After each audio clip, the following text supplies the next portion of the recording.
C'est pour dire qu'il y avait beaucoup de bonnes personnes. Abraham était bon.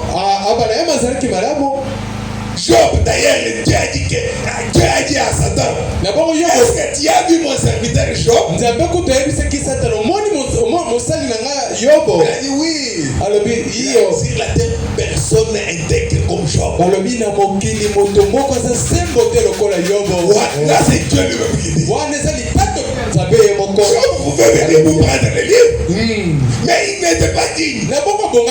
Alléluia. Alléluia. Amen, amen. Abraham était le père de la foi. Il pouvait venir pour prendre le livre. Rien. Josué, le vaillant combattant, le vaillant guerrier, il pouvait venir. Lui qui avait sorti même l'épée devant l'ange. Il a dit, tu es de notre ou bien tu es de l'ennemi. Et l'ange lui dit, je suis le commandant de l'armée de l'Éternel. Abraham dit, il n'y a jamais eu un général comme Josué.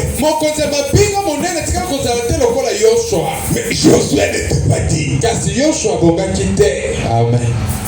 Amen. Mais écoutez un peu comment la chose se passe. Écoutez ce que Frère Madame nous dit ici. Bien. Dans la Bible, il dit que quand vous allez lire dans le livre de Ruth, vous allez voir qu'on appelait cette personne-là.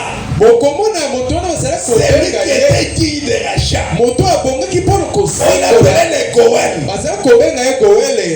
Autrement dit, c'était quelqu'un qui pouvait satisfaire aux exigences. Et les Goël devaient pouvoir le faire. Il devait être disposé à le faire.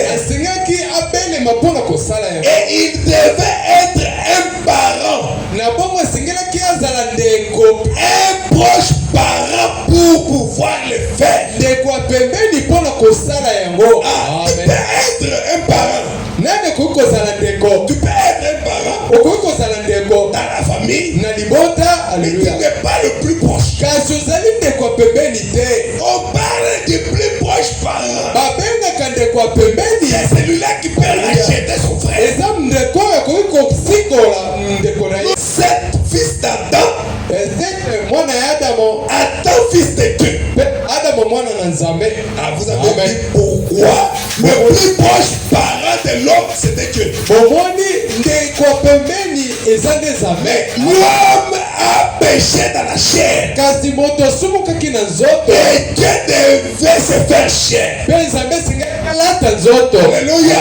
Pour qu'il devienne les plus proches parents. Ils sentent aussi ce que l'homme sent. Il pouvait aussi avoir faim. Il dit qu'il était 100% homme.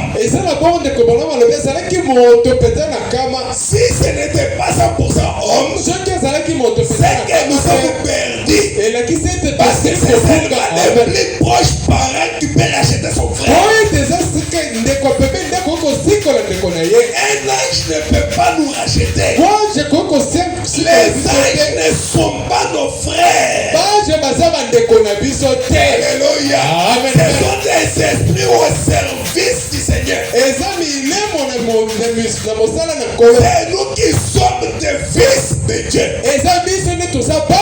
Alors, Dieu devait se faire maintenant homme. Se faire Goël. Parce que c'était question de verser des sangs. Et quelque part, Madame dit, la seule personne qui pouvait exercer des rachats, c'était Adam. Mais Adam s'est retrouvé déjà dans le péché.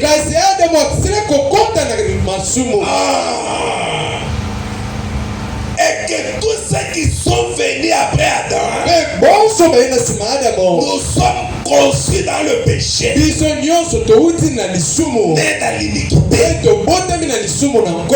C'est ainsi que Jésus dit, eza na bongo nde Yesu alobi notre naissance n'est pas bonne. motema na biso eza malamu te, C'est une volonté permissive. ezali mokano oyo ya nzela mibale.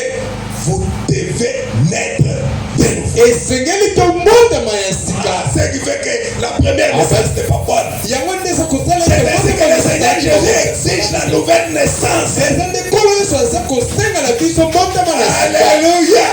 Amen, amen.